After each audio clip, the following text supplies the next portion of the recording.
everyone, welcome back to my vlog. I'm Danny, Pocket2, and today's video is going to be about my January makes, what I made in January. Now I have to apologise to Ella, sorry Stella. Rudy was here with me and I've done about 3 takes now and he just won't sit still, so my little Yorkshire Terrier, I'm afraid, will not be in this video again today. I've sent him upstairs to sit with his dad. So yeah, that's where Rudy is, and which is a shame because he was sporting his See You at 6 Wellies fabric jumper today. Okay, so January makes, I keep glancing over there, I'm just gonna move my book here. So January has been an interesting month of sewing for me. I've been really busy with work things, and I thought that I wasn't going to get a lot of sewing done, and when I've kind of listed them down today to go down and see what I actually completed, I've got 5 completed makes, which is still seems actually quite a lot of sewing to get done in 1 month, so I'm quite pleased with that. This month has definitely been the month of kind of more difficult makes. It's been all about jackets and all about this pattern, the Nina Lee Southbank sweater dress. So those of you who are familiar with this pattern, in the last vlog that I posted, or the one before that, the makes vlog I think, I made the Southbank sweater dress in the shark fabric, the fleece back jersey that was from Crafty So and So, and I made that, I'm part of their bloggers team, so they gifted me the fabric so that I could make up the pattern in exchange for a blog post, so I will link to the blog post down below. It's also linked via my Instagram page as well, so you can have a look through there if not. So I made the shark fabric Southbank, which I've worn a lot, which is super cozy, and then quickly afterwards I made the Southbank sweatshirt in the cropped version in the Houndstooth French Terry, which I also wore in my either my December makes or my January plans video, one of the last ones. So you've already seen that. I might insert a photograph up here as well of that. So I really loved that, and I love it so much that you might have already noticed that I'm wearing another Southbank sweater dress today as well. So I'll stand up to show you, but I'm not sure, I've cropped the frame a little bit, so I'm not sure if you'll be able to see this so well. But it's in this French Terry by See You at 6, which I got from Sister Mintaka, and I bought the contrasting ribbon as well, which is also See You at 6, also from Sister Mintaka. And I sewed this up this week, I think it was kind of Wednesday evening, something like that, and from cutting it out to sewing it on the overlocker it took about 3 hours, so it's such a great quick make, but it looks really good. And as you can see, I'm wearing the sweater dress with these are ginger jeans, just with a pair of skinny jeans, and it works really well. And for those of you who are not in the UK, we've had a lot of snow this week. Where I am in Manchester, we only had 1 day of snow that actually laid, but it's been really cold here, so having warm layers like this is just brilliant, and especially if you can knock one up in 3 hours and go out and feel kind of stylish and warm is bonus. So so yes, this is my most recent make. So yeah, the Southbank sweater and sweater dress has been a big hit with me. As you know, I love a sweatshirt, so yeah. So and I've bought this fabric this month as well and sewed it up quite quickly. So some of my plans that I made in the last or in my January plans video may have been sidelined a little bit. Oh, the other thing that I made this month, I say I made 5 things, what I mean is I sewed 5 patterns, but I actually made more than one of these. Was that I showed you the Arccos Underwear by Sophie Hines that I was sewing in the last video, from the bamboo jersey that was from Ray Stitch. So I'll insert a photograph here, but I finished those, so I made I think 4 pairs of pants out of that pattern, so they were a nice quick sew as well.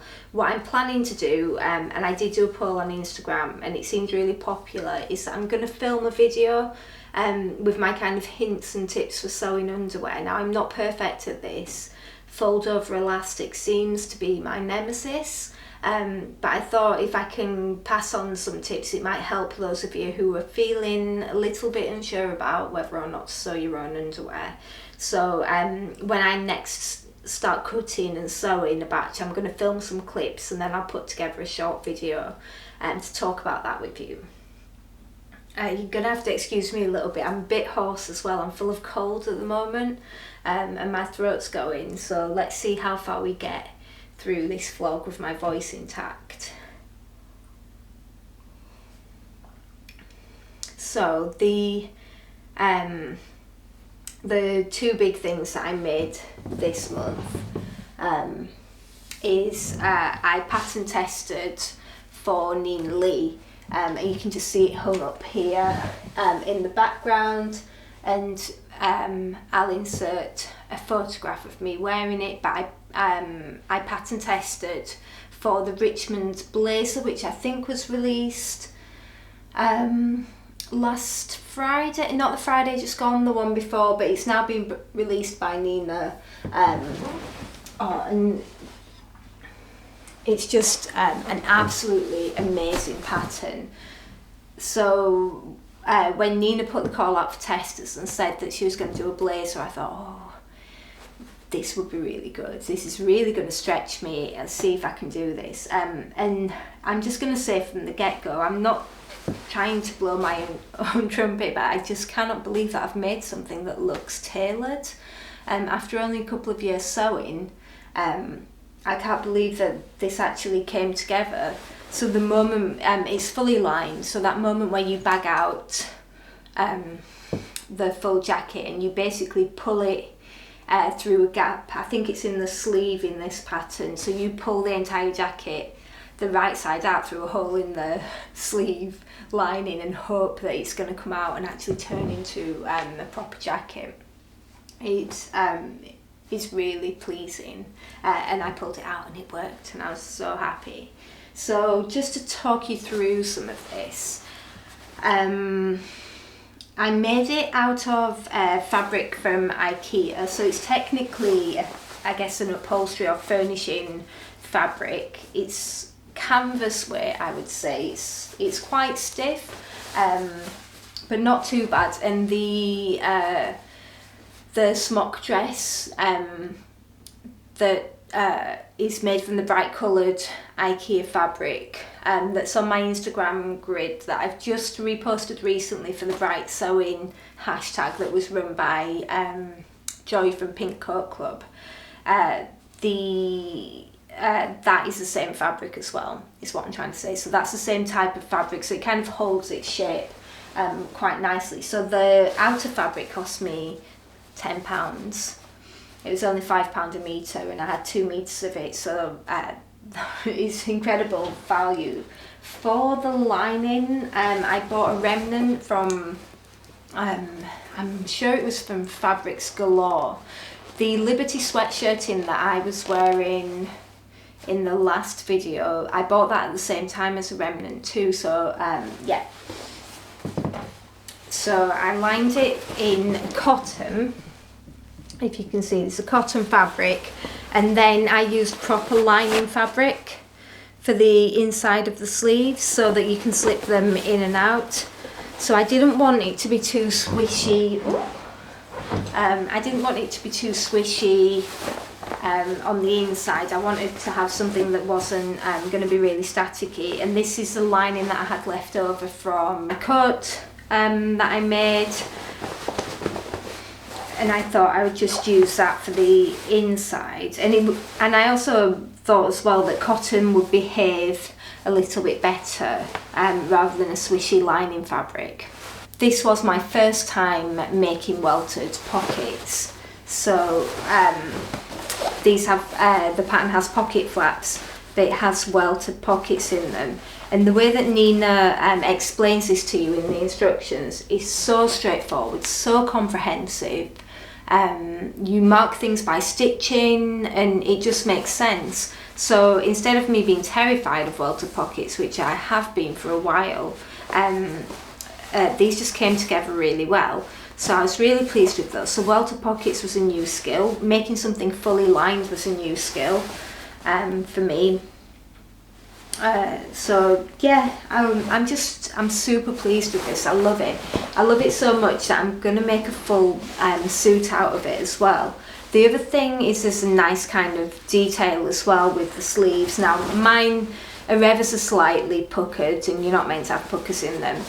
But this sleeve detail where they're slightly raised is really nice. I love the collar notching.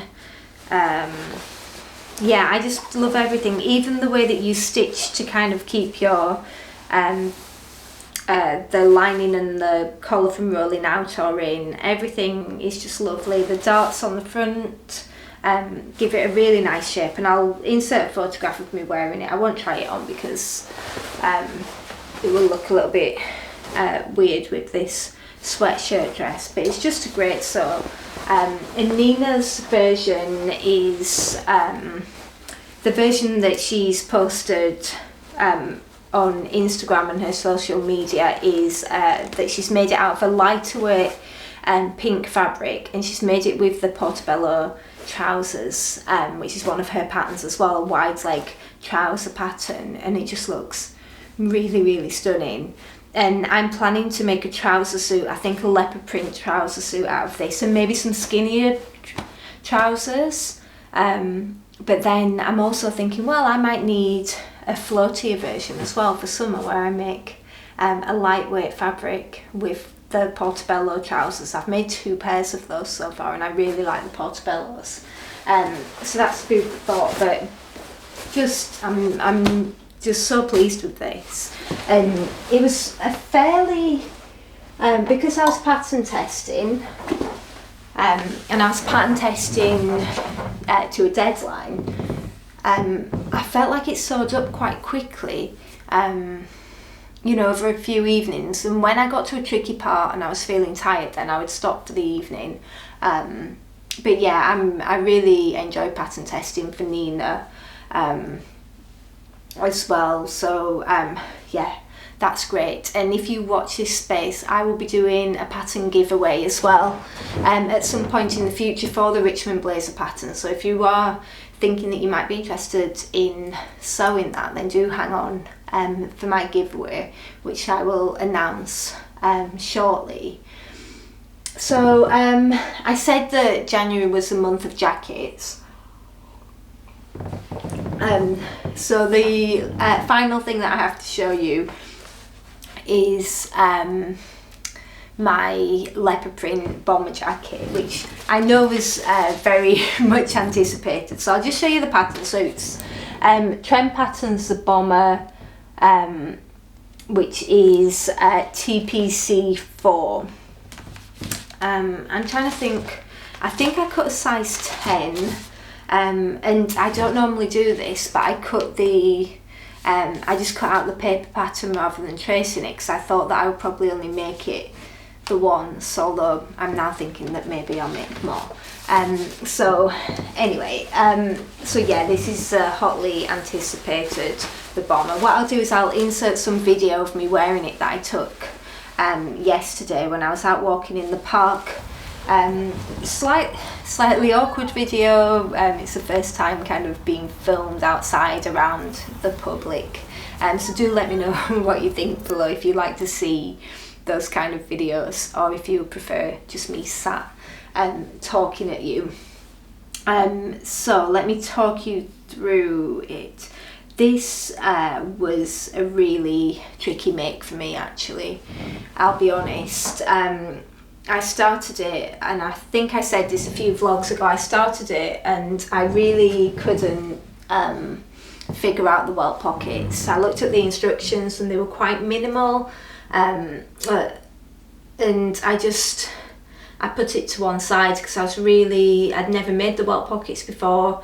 I couldn't figure out how it was going to work with faux fur and what fabric I really needed, so I just left it for a while. After making the Nina Lee Richmond jacket, I decided that I was going to return to the bomber and I was going to use Nina Lee's way of doing welt pockets instead of the ones in the instructions from Trend Patterns. So all I did is that I cut out the welts again in black denim that was left over from my nest skirt, and I just did the same process, obviously without the flaps, without the pocket flaps for the welt pockets on the bomber jacket. So that was tricky, and I found that the instructions throughout assumed a level of knowledge that was probably more akin to garment making than it was a home sewist. So I did find it quite a complex pattern to follow, and I see myself as kind of intermediate sewer now. I've sewn jeans, obviously I've just done the blazer, but I did find myself kind of being a little bit confused by some of the stages and some of the terminology as well. The term bagging out was used a lot, and I had to have a little bit of a Google to figure out that is just the process of sewing something inside out and then turning it the right way again. So I do think there's a lot of language associated with garment making, so I would recommend this pattern if you've got a very good knowledge of sewing. Maybe if you've sewed something like a bomber jacket before or followed a Trend Patterns pattern before. I will confess that around halfway through I stopped reading the instructions so much, and it was almost instinctive what I needed to do next. But you know, the end result's brilliant, and there are things that I really love about this pattern as well. So it's fully lined, and I think had I not have made the Richmond, I would have been really confused about how to the process of bagging out a fully lined jacket. I didn't. I caught the lining in the zip rather than skipping it on one side, and then I left it open on the other side. I missed out the zip guard as well. I left that off because I thought that the fur would catch in it anyway. The fabric is from B&M Fabrics in Leeds, and so is the lining as well. So the lining was from the market stall, and the faux fur was from the shop that's on the side of the market. And I bought it when I went to sew up north in September last year. So it has been hanging around for a while.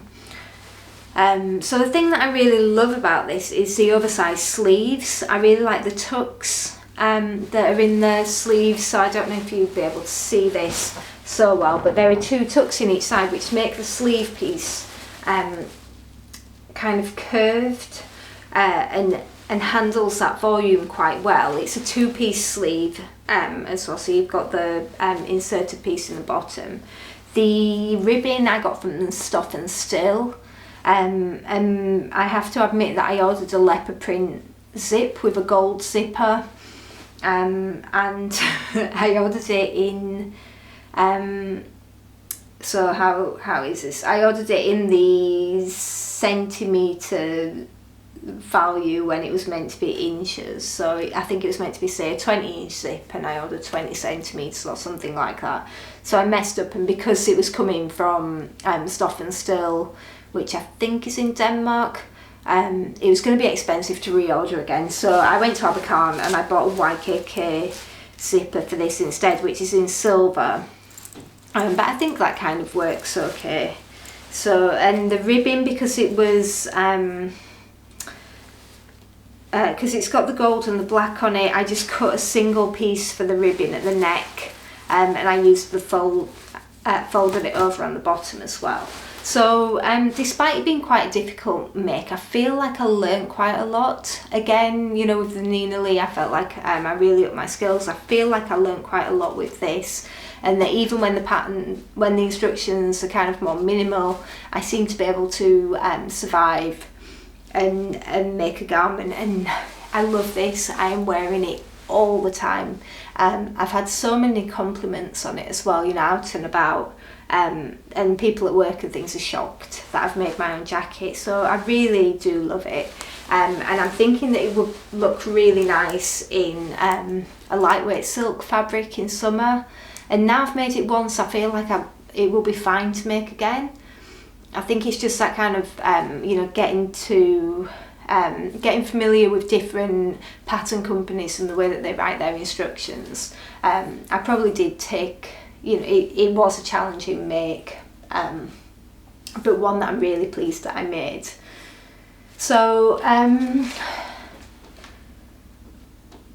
yeah, I think that's everything. I mean, sewing with faux fur as well, I will say that I didn't really have a problem with this on my Janome. It was kind of like canvas backed, you know, as faux fur is. It was probably meant for upholstery or something. And so I just used a 90 needle. I increased the tension on my machine a little bit, and I used obviously a slightly longer stitch, but my machine was fine with it. It didn't eat it or chew it, or it seemed to handle it quite fine, and I think that's to do with just making sure that you're using the right needles. But yeah, not a problem. I thought that the faux fur was really going to handle trickly. I did have fluff everywhere from cutting it out. There's fluff all over the house, but apart from that, yeah, absolutely fine. So yeah, that's it for January, I think. Yeah, so thank you very much for watching, as always. Thank you to everyone who's subscribed as well. I see that I'm over 100 subscribers now, so I'm massively grateful for that. For those of you who don't subscribe yet, if you like what you see, you want to see more of my makes and my plans and me talking about fabric, then please subscribe. Below I'll put all the information about the patterns and the fabrics below as well, so you can have a look at that. And yeah, thank you so much for watching. Okay, I'll speak to you soon. Bye.